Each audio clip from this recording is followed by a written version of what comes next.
Assalamualaikum warahmatullahi wabarakatuh. Salam literasi. Perkenalkan, saya Anissa Setia Anggraeni sebagai pembimbing tantangan literasi numerasi SDN Giri Mekar 3. Kali ini saya akan menyampaikan tantangan literasi bulan April mengenai jurnalistik. Adapun yang akan menjadi narasumber saya ialah Ibu Nia, seorang guru SD kelas 1 di SDN Giri Mekar 3. Di sini saya sudah bersama Ibu Nia. Perkenalkan Ibu, saya Anissa sebagai guru pembimbing tantangan literasi SDN Giri Mekar 3. Di sini saya izin mewawancarai Ibu sebagai tugas tantangan literasi. Mudah-mudahan Ibu berkenan untuk menjawab beberapa pertanyaan. Izin ya Bu. Baik Bu Nia, kita langsung saja. Kapan Bu Nia dan di mana pertama kali Ibu mengajar? Saya pertama kali mengajar itu di tahun 2018 sampai 2022 itu di pendidikan anak usia dini. Setelah itu 2022 saya melanjutkan mengajar di SDN Giri Mekar 3 sampai sekarang. Begitu ya Bu, jadi Ibu pertama kali mengajar tidak langsung mengajar di SD ya Bu, tapi sebelumnya Ibu mengajar dulu di PAUD gitu ya, untuk pendidikan anak usia dini. Nah Ibu kan sekarang mengajar di SD ya Bu, sebelumnya Ibu sudah mengajar di PAUD. Nah mengapa Ibu sekarang memilih mengajar di SD? Pertama kali saya mengajar di SD itu mungkin karena pengen lebih mencari pengalaman yang lebih gitu ya. Karena kalau memang di pendidikan anak usia dini itu anak-anak lebih ke lebih bermain gitu ya. Jadi tidak acuan menjadikan materi seperti apa gitu.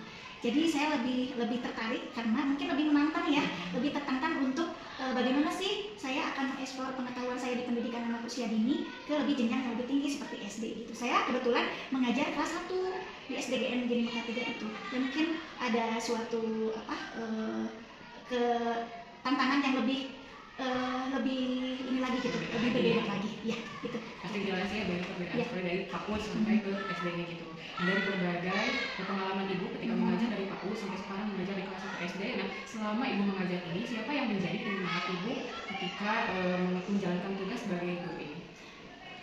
Saya akan berterima kasih sekali kepada orang tua saya, di mana mereka memotivasi dan menjadikan suatu motivasi yang terbesar untuk saya menjadi seperti saat ini gitu. Yang keduanya anak-anak, karena mungkin saya lebih senang ke anak-anak ya, jadi lebih oh iya sih, mungkin saya akan lebih anak-anak tersebut memberikan pembelajaran buat saya sendiri gitu. Jadi anak-anak itu menjadi motivasi dan menjadi pembelajaran mungkin untuk saya sendiri gitu.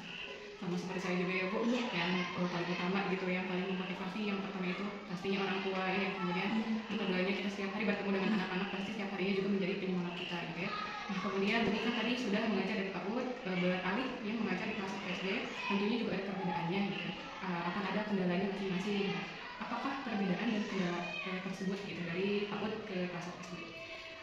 Baik, saya perbedaan yang sangat sekali mencolok mungkin ini ya, karena kalau di pendidikan anak usia dini kita akan lebih mengarahkan anak-anak itu untuk lebih bermain gitu ya, lebih ke untuk perkembangan dan pertumbuhan anak-anak gitu, kita bagaimana cara menstimulusnya anak-anak itu seperti apa gitu ya.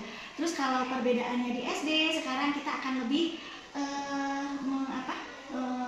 memberikan materi apa yang akan disampaikan sama anak-anak, mungkin jauh lebih banyak perbedaannya gitu.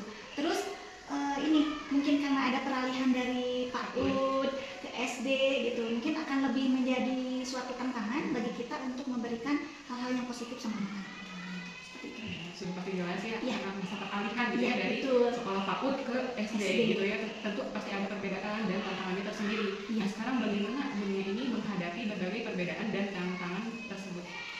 Karena mungkin dari peralihan anak usia dini ke SD tentunya banyak tantangannya ya, terutama mungkin anak-anak ya yang tadinya lebih manja gitu ya, sekarang mungkin ditanamkan lebih mandiri gitu. Mungkin salah satunya adalah pendekatan saya sendiri, lebih ke pendekatan emosional pada anak, supaya anak itu bahwa belajar itu tadinya dari PAUD ke SD tidak membosankan dan tidak takut gitu ya akan belajar, tetapi menyenangkan. Seperti apa mungkin itu, saya lebih ke pendekatan emosional kepada anak untuk menjadi lebih senang bahwa belajar itu tidak takut, tidak membosankan gitu. Karena apalagi kan kita sebagai pendidik gitu ya, harus lebih tahu karakter ya, pertama kali itu mungkin ya, karakter anak itu seperti apa, anak-anak didik kita itu seperti apa. Mungkin dari situ kita kita bisa mengembangkan dan memberikan pendekatan yang lebih maksimal gitu, supaya anak itu lebih mandiri dan senang deh belajar di SD itu, tidak menakutkan seperti itu. Iya betul Bani, pasti kan tantangan dan perbedaan tersebutnya pun muncul dari keseharian kita bersama anak-anak. Jadi pasti cara mengatasinya pun kita yang pertama kali dilakukan ialah mendekatkan diri dengan anak-anak itu ya. Mungkin Ibu Nia terima kasih ya atas waktunya sudah berkenan untuk menjawab beberapa pertanyaan dari saya. Cukup sekian yang dapat saya sampaikan ya. Terima kasih atas beberapa jawabannya, itu menjadi sebuah pembelajaran juga untuk saya ketika mengajar di kelas ya. Cukup sekian Bu Nia, terima kasih atas waktunya, semoga sehat selalu. Sama-sama. Sekian yang dapat saya sampaikan. Terima kasih. Wassalamualaikum warahmatullahi wabarakatuh.